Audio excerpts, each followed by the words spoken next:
brought to you by Mindful Appy. I'm Michelle Stinson Ross. And I'm Tina Schweiger.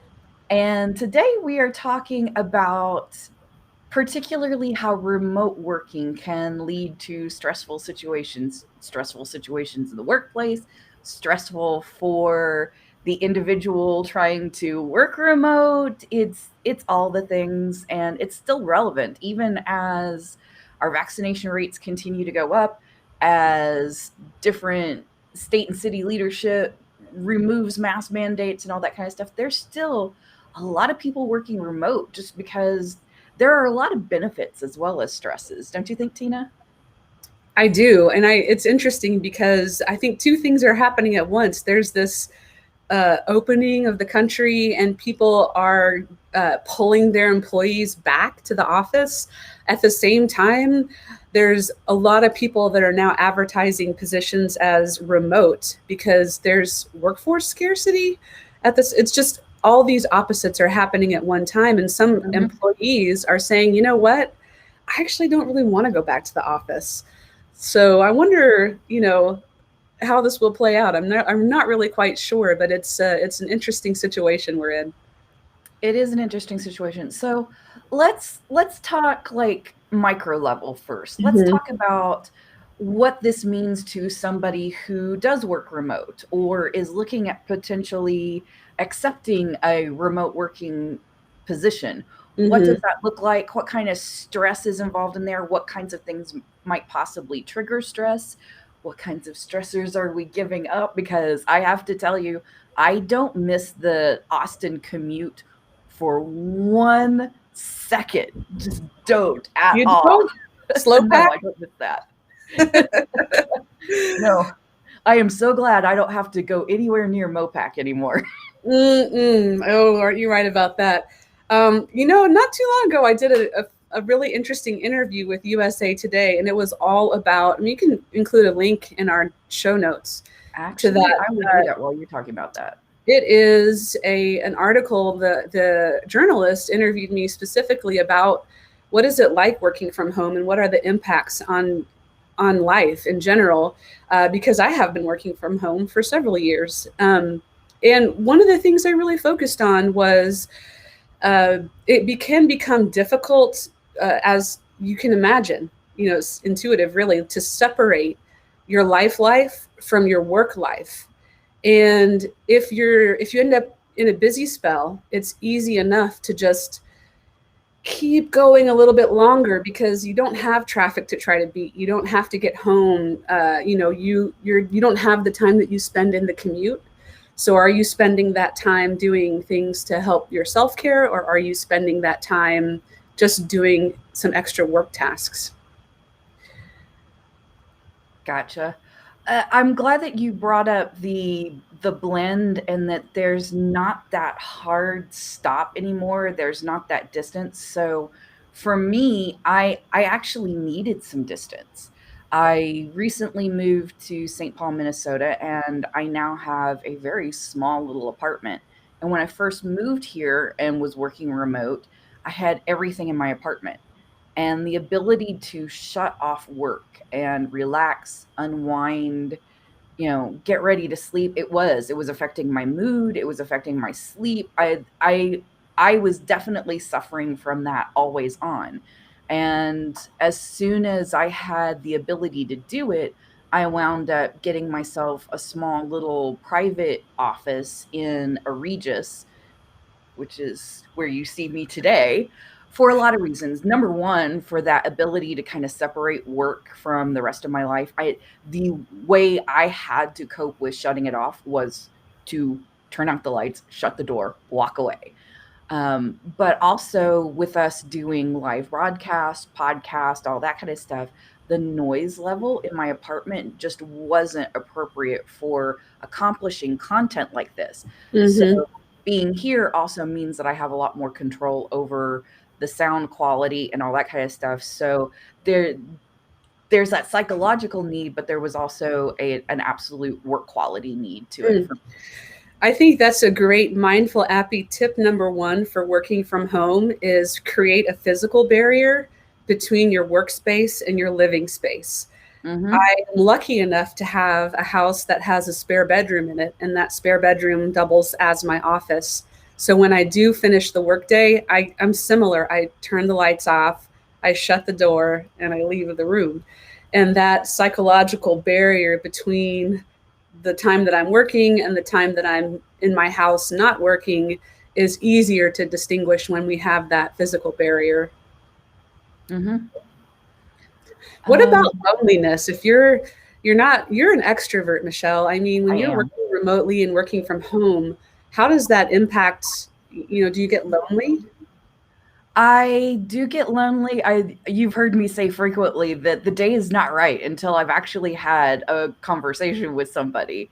And obviously with pandemic and everything, the social distancing along with everything else just kind of made that more difficult. I've had to at the worst of it, I had a pod that I created just so that I could have somebody that I could go spend some time with, talk to, that that kind of thing. So we tested regularly. We were very militant about wearing our masks, the whole thing, so that there was that sense of connection, as Mm-hmm. well as the video calls. Honestly, for me, one-on-one video calls. So this environment that you guys see us doing right now is very similar to how we work when we're not broadcasting. We use either Zoom or the Slack video call feature, and Tina and I very frequently spend a lot of time in front of the camera talking to one another. But it really does help because, at least in this case, in a one-on-one environment, group environment, not so much, but on a one-on-one environment, we still get the tone of voice, we still get the facial expression, we still get a lot of the nonverbal that we don't get when we're just messaging one another back and forth on Slack. Plus, I'll be honest, this is a faster form of communication for me. The slower pace of Slack sometimes is annoying. So, mindful appy tip number 2 for working remote: make sure you turn those cameras on. Don't hide behind the off camera, or get over yourself as far as what you Mhm. look like on screen, because we don't care. We Right. all look weird on Well, screen. and like I said, it's the difference between the one-on-one conversation Mm-hmm. and the group meeting conversation, because obviously I do have some group meetings with like board meetings for Men's Search and group happy hours when we were doing that fairly early on. The quality of conversation there is just not the same as it is one-on-one. So it's really It's important important. Yeah, important to make sure that there's quality and not just quantity. before the pandemic, before working remote, there are a lot of studies on loneliness, and it is, if people who are lonely and don't have a close community or a close knit group for support, they actually have a shorter life. It's a predictor of early mortality is loneliness. So loneliness is not something that humans are programmed for. I mean, we are communal creatures, and the society that we live in today is very driven by being alone and being independent, and little tiny car boxes that move people alone from one spot to another, and little cubicles by yourself, or a home by yourself. Or we really have to make the extra effort to create community and create connection with one another. And if we don't, it's going to increase our stress, and it's going to affect our health really negatively. One of the articles I was reading from um, the conversation talking specifically about how remote working can increase stress and reduce well-being, and one of the highlights of the article is this question of out of sight, out of mind.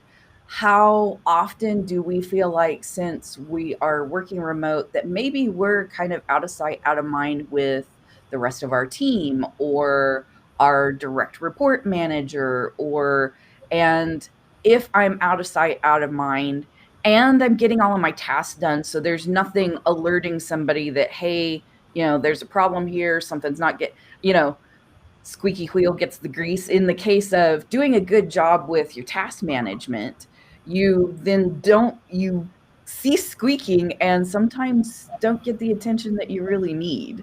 Mm-hmm, definitely. That's accountability partners is something that comes up in these articles as well.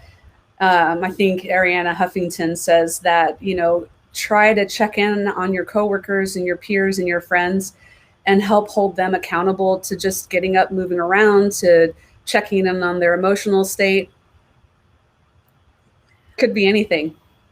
Just connect. Excellent. So, in the course of checking in, and honestly checking in on yourself too, it's not just that you need your boss to check in on you or you need to check in on the rest of your team, but this is also check in on yourself. It's that emotional awareness and emotional regulation does help manage stress.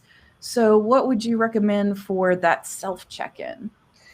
So between meetings, at least take 60 seconds to do some deep breathing and try to clear your mind. It seems we were waiting to start this podcast at 10:15, which is our start time in Central Time. Mhm.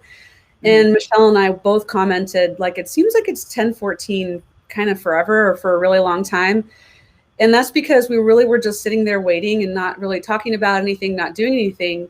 But there's a power in 60 seconds that you couldn't imagine if you really do set a timer. Use the Calm app, use Insight Timer. There's a great free resources out there to set for a minute and just do deep breathing. And what I like to do when I do deep breathing is physically push my stomach out, like where my belly button is. I physically push it out when I breathe in, and I physically pull it in when I breathe out. And that comes from a lot of yoga practice. There's a lot of, if you ever practice yoga, the prana, the breathing in yoga, and they do a lot of exercises, even to the extent where you suck it in and you actually pull your stomach up into under your rib cage if you can. Some old Buddhist monk techniques for working on breathing. And if you can stop for 60 seconds and do that several times a day, that would be great. I actually came up with another idea in the middle of the night, not the middle, but might have been when I was falling asleep.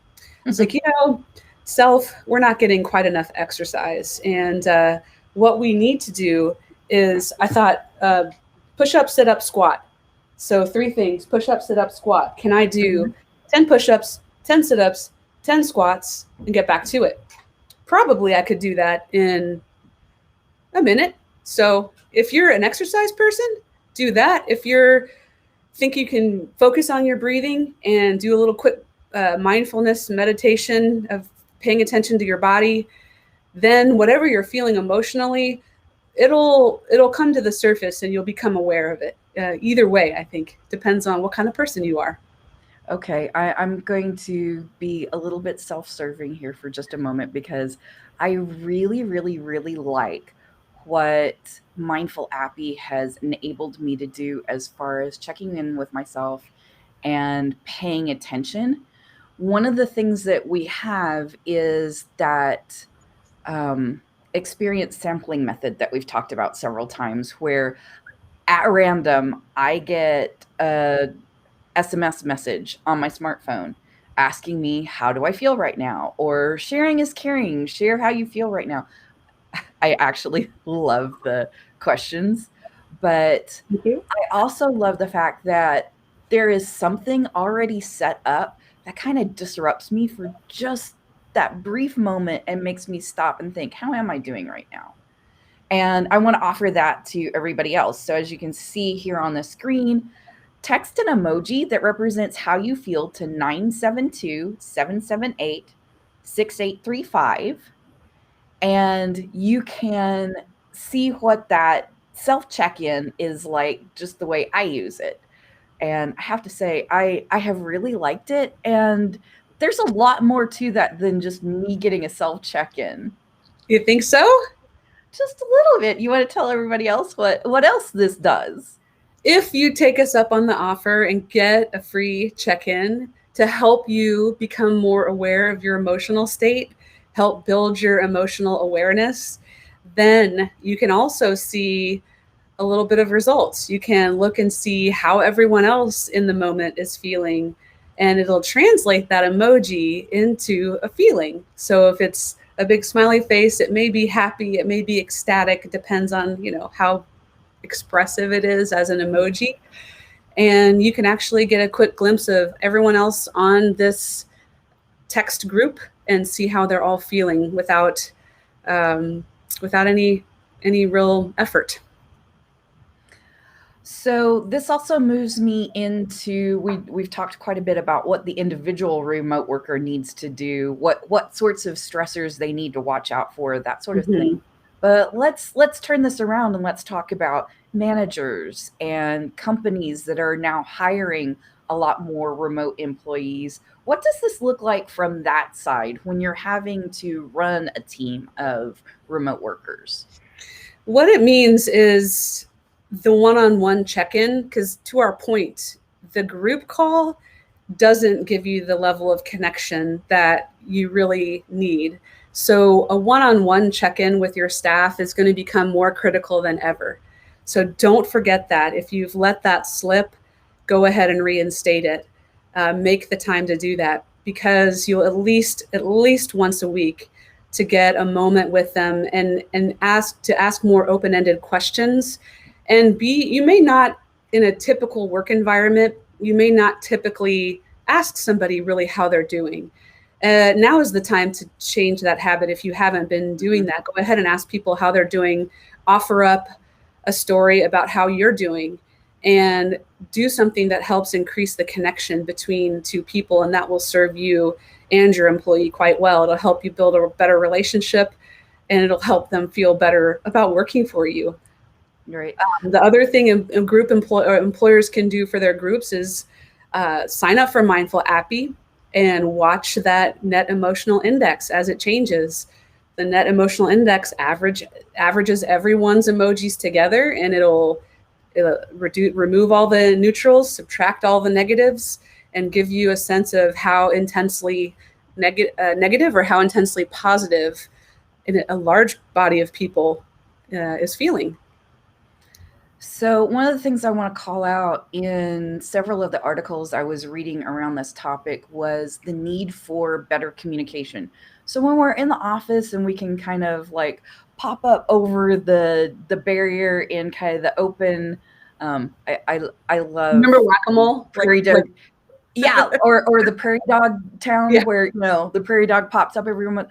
I kinda like that about, open office spaces, but I know a lot of people don't. There's this supreme lack of privacy in those types of spaces. Needless to say, when you're in the office, it's a little bit easier to, like, go stick your head in somebody's door and ask them for clarification, that sort of thing, when you're working on a project. Or it's easier for the manager or the boss or whoever to just like come around to your desk and ask you how things are going and, hey, did you know this about this client, or any number of things. Did you get the memo or did you do your TPS report? Exactly. But what we're finding in remote work situations is that lack of that communication, I should say, is lacking. That it takes a lot more effort on the part of a manager, a team leader, to communicate those same sorts of things and set proper expectations. I know a lot of the reading, a lot of the stress from working remote is not really being entirely certain that I'm doing enough, that I'm getting the feedback of, yes, that's what I needed, thank you for getting Mhm. it done early. Those sorts of things aren't quite happening in the remote work. I'm so tongue tied today, I don't know what's going on with me, but yeah, there is a lot greater need for purposeful communication on the part of managers, team leaders, HR, the C suite, you name it, to make sure that people are comfortable with, I'm doing enough, I am doing a good job, I'm communicating well, all those sorts of things. You want to address the communication factor a little bit? Absolutely. It's the perfect time to work on your communication skills, because have you had any anxiety about get vaccinated? First of all, get vaccinated, go be around people without masks. It's great. And also it makes me a little anxious. It does. Um, see, where was I? I was looking at, so you were talking about the feelings of isolation and loneliness and the inability to switch off. Some of that is actually down to how managers communicate and overcome that sort of thing. So the right kind of communication is key to overcoming trials and tribulations of virtual working. I'm reading from this conversation article. Employers need to put the right structures in place, such as the scheduled one-on-one video calls that we were talking about, regular Mm-hmm. team building meetups that actually build rapport, where we're not talking about work, but we're actually getting to know one another. Bosses Mm-hmm. also need to lead by example and create a culture where those outside of the office feel valued. That that's getting into those soft skills, and it's beyond the scope of just getting the task done. And yet it's super critical in remote working situations. Listening skills. I actually want to plug a friend of mine has just gotten a game printed that develops listening skills. It's called Over Coffee, and it's a conversation game. It's meant for about 3 to 6 players. You can play it remote on Zoom, you can play it in person. And the object of the game is to actually pull more information out of a person about a topic than they would normally share. Mm-hmm. So it really helps you build empathy for others when you can learn more about them. If you have a new team or you have a team that's maybe dispersed in different cultures, try grabbing Over Coffee at overcoffeegames.com and um, and play the game and actually put some structure around listening and empathy, and that will help you practice listening and getting to know somebody and being curious about the experience of others.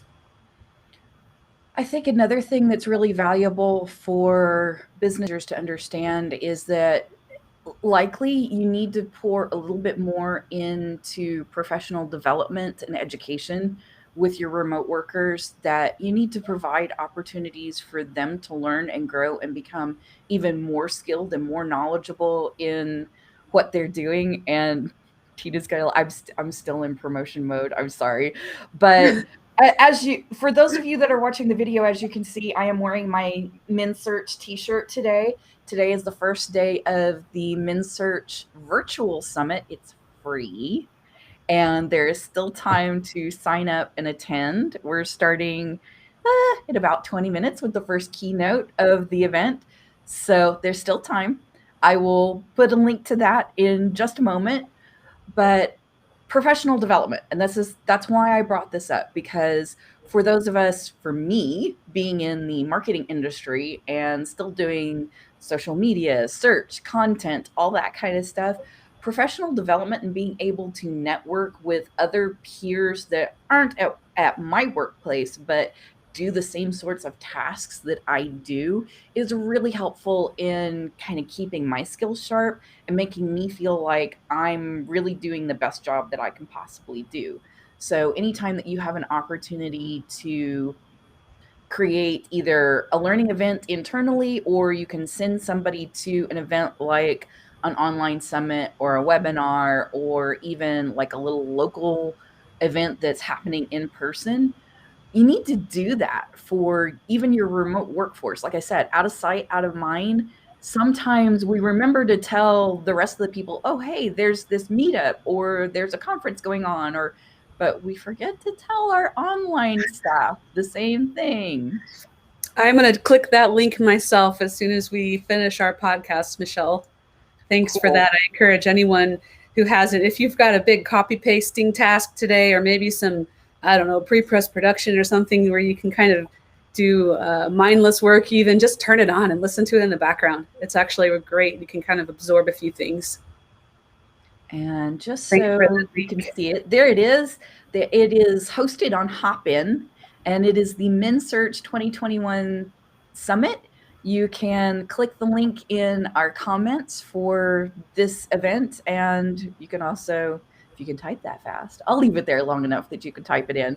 But that is the link to go register and attend. It's completely free, it's completely online. Guys, I couldn't make this any easier for you. If you want to learn some things about digital marketing, this is the place to go this week. And I really appreciate you, Tina, for letting me plug the event just a little What? bit. Of course. I mean, learning, man, it's, if I'm not learning, I'm not living. So Right. I'm so thrilled to support any activity that will help people learn. And I got to tell you, digital marketing has exploded in complexity. And I don't care how long you've been doing it, you've got something to learn from MinSearch. So please Mhm. take a moment to listen in. In the grander scheme of things, though, this goes back to what I was saying about making your remote staff feel valued. Mm-hmm. You are important. You are necessary. You make what we do that much better. And we want to make sure that we're pouring into you and giving you opportunities to level up your skills. It's a great way to communicate the level of value, even though you aren't in the office, even though I can't see you face to face on a daily basis. That's really important. You And know, yeah. one thing it'll help people feel, they'll help people feel like you care about them, especially if you've heard them ask questions about this particular topic or another topic. If you Mhm. offer up an education opportunity, wow, that person, they care about me, and it builds positive feelings, which they matter. Sorry, I'm giggling too much. No, It's too much fun. feelings do matter, and I wanna point out, so this if you want to see Mindful Appy, in action, if you wanna get a demo, this is the link that you go to get a demo of Mindful Appy, and I'm bringing it up here because we frequently do stuff where we send somebody to an online event, or we do something internally, and we really don't know for sure, even face to face, whether that really landed the way it should have, because there is that level of politic, right? Yes. Where when we're face to face and the boss asks us, "So, how did you feel about that company picnic?" Really, what are you going to say? It was What are you awesome. going to say? Loved it. Well, Mindful Appy, one of the things that it allows you to do is check in on, is this actually working? And see it in a way that provides psychological safety and anonymity to your workforce, and yet gives you a much clearer picture of, did that actually work the way I thought it was going to work? And unfiltered feedback is more likely because it's anonymous. So try Mm-hmm. it out. Mm-hmm. I think that's a good set of office tips today I for think almost so. half an hour. Oof.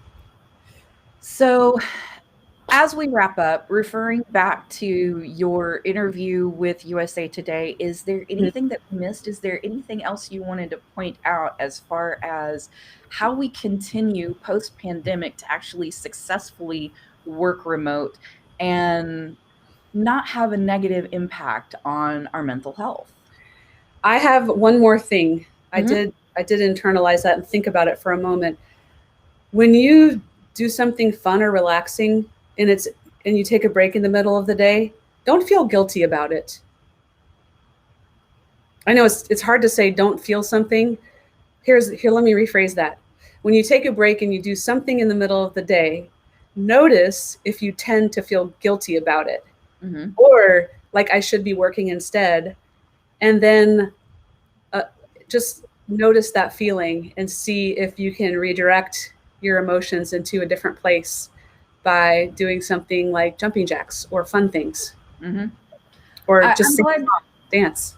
I'm glad you brought that up, because I have frequently been in a position where working away, I'm whatever, but my energy level starts to go down. And I absolutely will verbally, even though I'm sitting here by myself, verbally give myself permission to get up and take a break and remember that that's important, that that I can maintain a steadier level of productivity if I will step away from this screen every once in a while. There are lots of That's kind of one of the brilliant things about working remote is, Yeah, so long as I'm getting the task done, does anybody care that I'm getting it done at 6 o'clock at night or at 2 o'clock in the afternoon? I don't know. And I'm wondering if it's a Gen X thing because maybe we were just trained to be workaholics as a younger age, but I don't know. Maybe. Do you have that problem? Let me know.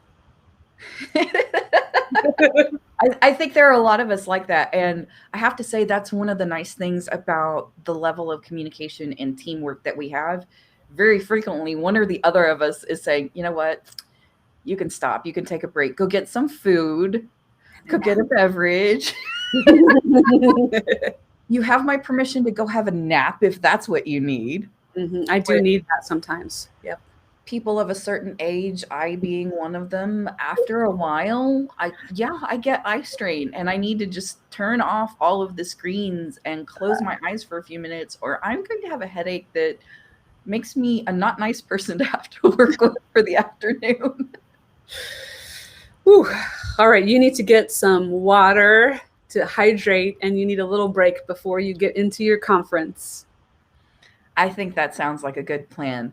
So, by all means, leave us comments, click through on those links, let us know what you thought of this episode, and thank you for now.